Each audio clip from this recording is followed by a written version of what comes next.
नारायण मानकर कौन थे? शिवसैनिक थे। काशीनाथ पाटिल कौन थे? शिवसैनिक थे। संदेश जाधव कौन थे? तो शिवसैनिक थे।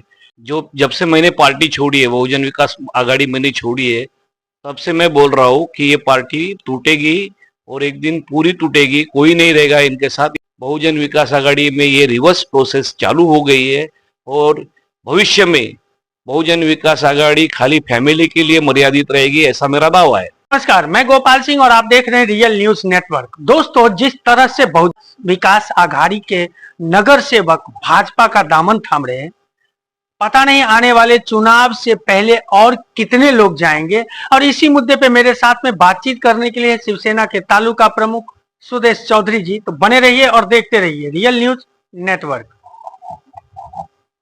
सर नमस्कार। नमस्कार। क्या कहेंगे, कितने और नगर सेवक जाएंगे भारतीय जनता पार्टी?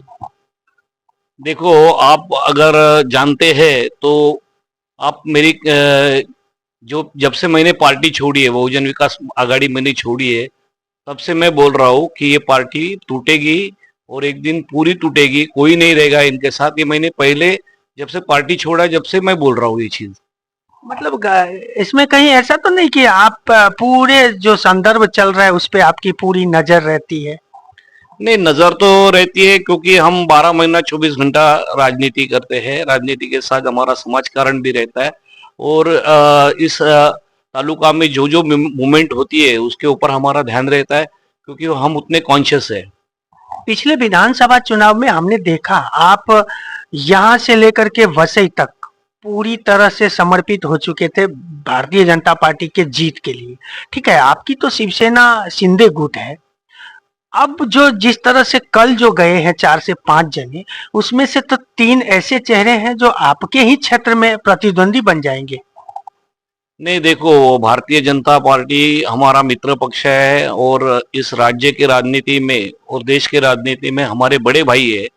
और भारतीय जनता पार्टी के जो नेता है आदरणीय पंतप्रधान मोदी जी जिस तरह से काम कर रहे हैं और इधर महाराष्ट्र के मुख्यमंत्री देवेंद्र देवा भाऊ जिस तरह से काम कर रहे हैं, तो उस काम को प्रभावित होके लोग उनको ज्वाइंट हो रहे हैं। और बहुजन विकास आघाड़ी में तो मैं पहले से बोल रहा हूँ तो कि इसमें कुछ आलबेल नहीं है।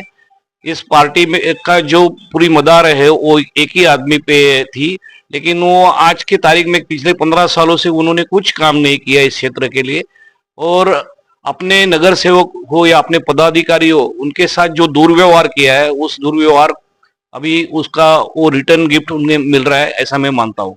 अच्छा, एक लोगों में जो सवाल चल रही है, जिस तरह से चर्चा होने लगी है कि वही नगर सेवक जा रहे हैं जिन्होंने बहुजन विकास आघाड़ी में रह के सिर्फ लाभ किया, काम नहीं किया। ऐसे में क्या कहेंगे?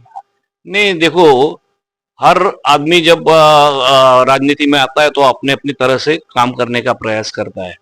सबने काम किया है और सब कार्यकर्ताओं को एक मर्यादा रहती है और नगर सेवकों को भी एक मर्यादा रहती थी। काम करने का हर तरीके से प्रयास किया, लेकिन बहुजन विकास आघाड़ी में जो नेतृत्व की तरफ से जो सपोर्ट मिलना चाहिए, जो मॉरल सपोर्ट मिलना चाहिए, वो कभी नहीं मिलता।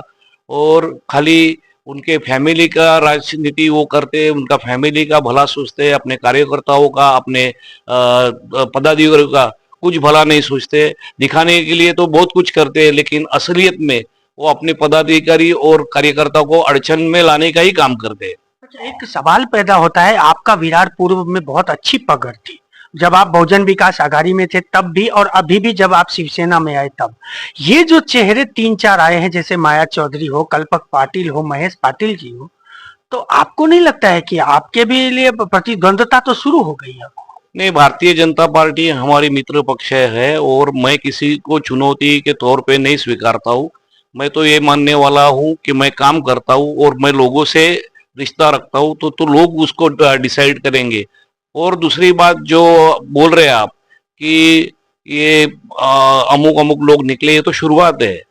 मैं पहले मेरे पहले बाइट से मैं बात बोल रहा हूँ कि बहुजन विकास आघाड़ी टूट के कगार पे है और भविष्य में भी बहुजन विकास आघाड़ी टूटेगी।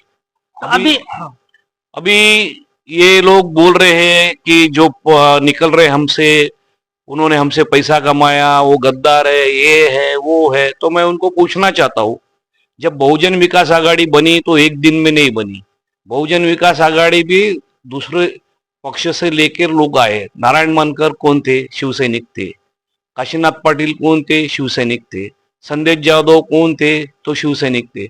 ऐसे ही लोग बाहर के पार्टी से आए और बहुजन विकास आघाड़ी बनी। लेकिन आज बहुजन विकास आघाड़ी में ये रिवर्स प्रोसेस चालू हो गई है और भविष्य में बहुजन विकास आघाड़ी खाली फैमिली के लिए मर्यादित रहेगी, ऐसा मेरा दावा है। क्या होगा आने वाले दिनों में? और भी चेहरे जाएंगे, जिस तरह से आपने अभी कहा है कि कोई नहीं रहेगा, कोई नहीं बचेगा, सिर्फ उनका परिवार बच जाएगा, तो कौन कौन से जाने वाले हैं, कुछ आपको पता है? कोई जाने वाले हैं उसका मैं जिक्र नहीं करूंगा, लेकिन बहुत से लोग कंपाउंड पे बैठे हैं, वो कभी भी कूदी मार सकते हैं। बड़े चेहरे हैं? हाँ, बड़े चेहरे भी है उसमें। देखो, मैंने पहले ही बोला है कि जिस तरह महाराष्ट्र के राजनीति में देवा भाऊ और शिंदे साहब, अजित दादा जिस प्रकार से काम कर रहे हैं, जिस प्रकार का विकास के काम गति ले रहे हैं, अभी वाडवन बंदर हो या सी लिंक हो, इसका काम अभी मेट्रो का काम चालू है हमारे क्षेत्र में। हमारे क्षेत्र में फ्रेड कॉरिडोर का काम चालू है। हमारे क्षेत्र में मेट्रो आ रही है। तो ये काम को प्रभावित होके लोग देख रहे हैं। और बहुजन विकास आघाड़ी ने पिछले 15 सालों में जब से क्षितिज ठाकुर यहाँ से चुनाव लड़े हैं, उस वक्त से इस क्षेत्र में कुछ काम नहीं हुआ है, कुछ काम नहीं किया उन्होंने। एक एक सवाल पैदा होता है कि जो माहौल बनी है आज के डेट में, और जिस तरह से नगर सेवक यहाँ से बबिया से निकल के भाजपा का दामन थाम रहे, लेकिन उनके साथ कार्यकर्ताओं की भीड़ नहीं दिखती। नहीं, देखो, आप ऐसा नहीं कह सकते क्योंकि लोकसभा का चुनाव आप देखो। लोकसभा का चुनाव ये बुरी तरह से हार गए। विधानसभा के चुनाव में तो इनका पूरा पानीपत हो गया। तो अभी जो पदाधिकारी है, जो कार्यकर्ता है, वो भी सोचते हैं ना कि इनकी नैया डूब रही है, तो इस नैया में क्यों बैठे हम, इसलिए सब पार्टी छोड़ रहे हैं। थैंक यू, धन्यवाद। देखा आपने, ये थे सुदेश चौधरी जी, तालुका प्रमुख, और उन्होंने किस तरह से अपना बयान दिया। आपकी प्रतिक्रिया कमेंट के माध्यम से जरूर लिखें और चैनल को लाइक, सब्सक्राइब और शेयर करना ना भूलें।